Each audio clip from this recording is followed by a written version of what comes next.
Hey, I'm Coach Ashley. I do have Michelle with me here today, and we are here to talk about some common mistakes for leg muscular growth. So number one mistake I see as a coach and trainer is just overlooking the importance of flexibility and mobility and just priming the body for performance.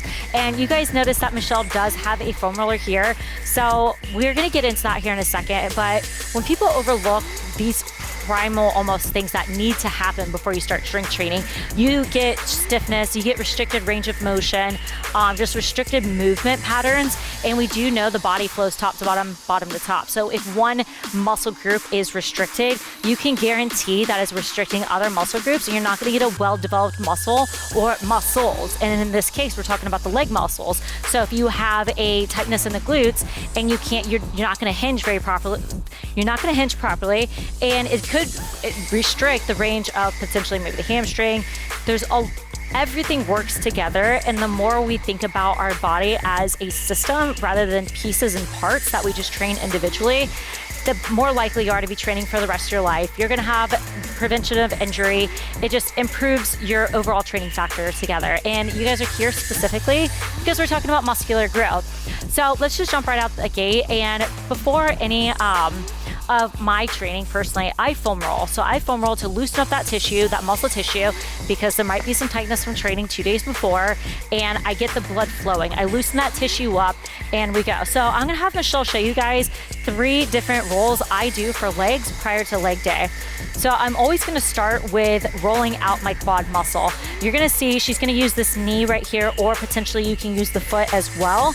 And you're gonna go right down the middle in that rectus femoris. That is gonna be, you do have a quad muscle right down the middle, and you're gonna start there. And you probably do feel that one, especially in a lunge, and it's probably tight when you first start.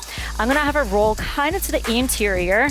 That's gonna be inside. So that's gonna be your vastus medialis, your VMO muscle, that teardrop muscle. That's a little bit harder to hit, but once you get up in that foam roller, right into that little sweep, it's gonna feel really good. Okay, I'm just gonna have her switch to the other leg real fast so you guys can see how far she's getting on that knee and getting really on the interior part of that quad, getting really close to that. Loosening up that muscle will probably, if you have any like knee pain too, just loosening up those muscles leading down to the knee is gonna help as well. And the last thing I'm gonna have her do is second to last, sorry. We're gonna go into the IT band. So on the outside of the leg, she's starting at the hip and she's gonna roll all the way down to the knee. Now, this one, I am gonna give you guys a little bit of a heads up, a little spicy. Yes, this one can be spicy if you are not familiar with foam rolling your IT band. If IT band gets tight, it starts to restrict. We talked about that, and it's gonna shift the hips, and you get that hip shift. You can tighten your piriformis. We'll talk about that here in a minute. That's in your glutes. You can pinch sciatic nerve. You start getting back pain. How many times have you ever been squatting and suddenly you're like, oh my gosh, you get into that squat, you kind of get back pain. You're probably having some restricted range of motion in the muscle tightness. So I'm gonna have a roll over and we're gonna show you that glute stretch. So after the IT band, again, just kind of flop and go, right? It flows very easy. And we're gonna go into that glute muscle. Starting at the bottom of the glute, she's gonna roll up, and I guarantee probably right about here, she feels it. So when you're foam rolling your glutes, you're gonna feel like one part of your glute, you're like, oh, that's it.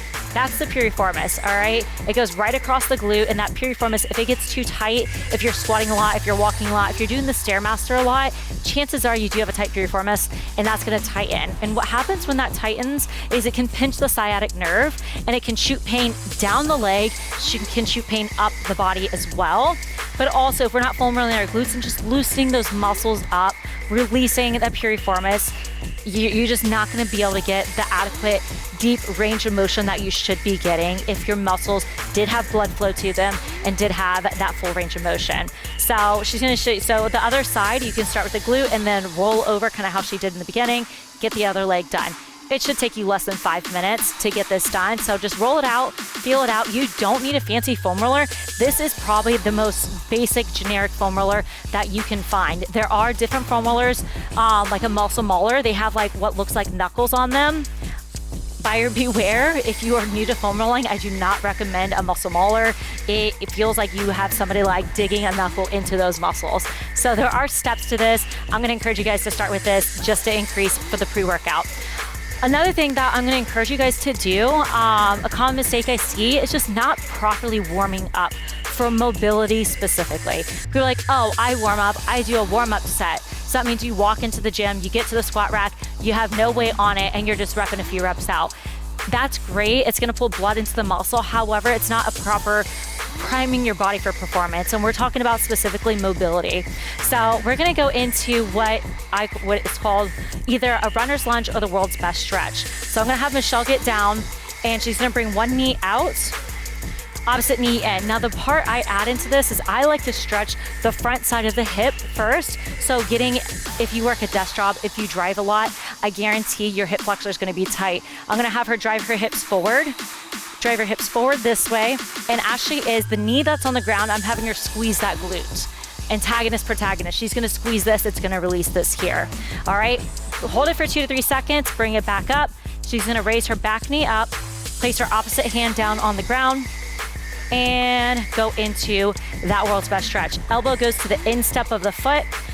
Michelle she has great mobility in her hips. I'm gonna tell you, this is not very common where you see people getting that elbow all the way down. Most people, when they first start doing mobility work, their range of motion is very limited because their hips are so incredibly tight. So if you're having a problem with growing your legs, I can promise you part of that problem is a decreased range of motion due to your limited mobility. So she's bringing that elbow in and she's gonna go into a thoracic rotation that is warming up that middle back. How many times are you so tight in that squat and that thoracic spine is just, it's tight.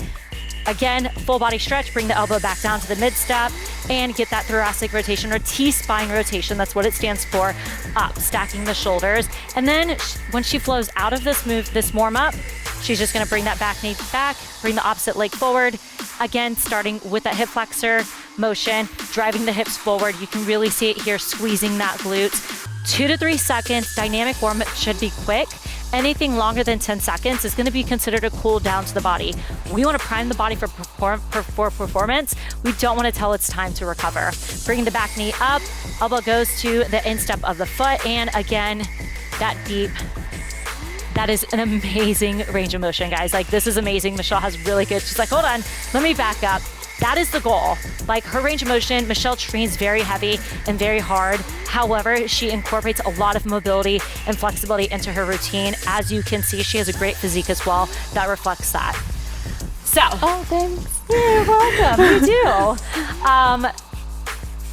Last mobility exercise I want to go over with you guys is going to be that deep Indian squat. So your feet are nice and wide. I did not show Michelle this one before, however, I'm certain she can do it. So that deep Indian squat where your feet are nice and wide, you're going to bring your hips nice and low into that M. There it is. And then you're going to place the hand on the instep of your foot. Now do an adductor motion. So drive that knee into that elbow. Not too much. You want to add resistance though. And then now you have that thoracic rotation again. There it is.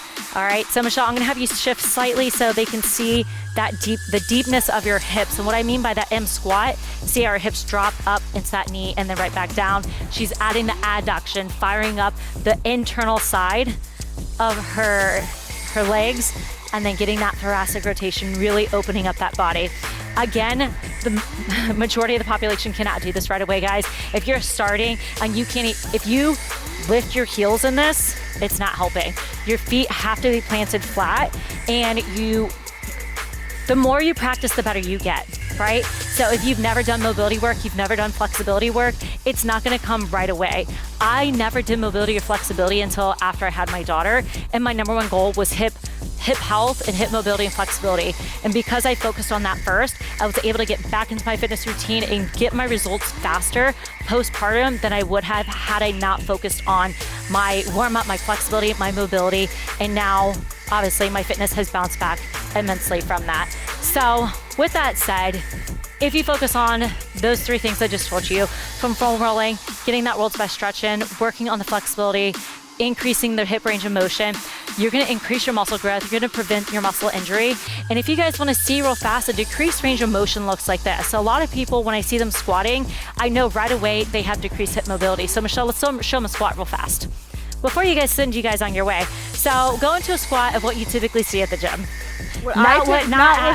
Not what at your I gym, do? like a big box gym, not what you do. A lot of people stop right about here, and they might be a little bit like this. Yes, so we can see this right now. After, I mean, we've just been talking about this for probably about 10 minutes now. You can see that shorten, right? So she doesn't have the hip mobility to sink deeper into that squat. She's leaning her chest forward to make up for the lack of mobility as well. Now there are certain dynamics that come into play, genetics, lengths of bones, et cetera, et cetera. However, if she had an increased mobility in those hips by doing this stuff pre-workout, chances are she'd be able to bring your chest up, bring your hips nice and low, and get into that nice, good, deep squat. When we increase that deep squat range, now we're increasing the length of the muscle. This is the weakest point of the muscle, and if you're looking to build strength, you want to find the weakest point of your muscle, and you want to focus on that strength and grow it. So she has the strength to come out of that squat because she focuses on that mobility. If you do not focus on that mobility, you're not going to get a well-developed muscle. So if you're looking for muscle growth, incorporate that flexibility, that foam rolling, the mobility training before you get into your training. It shouldn't take you more than 10 minutes to get that done.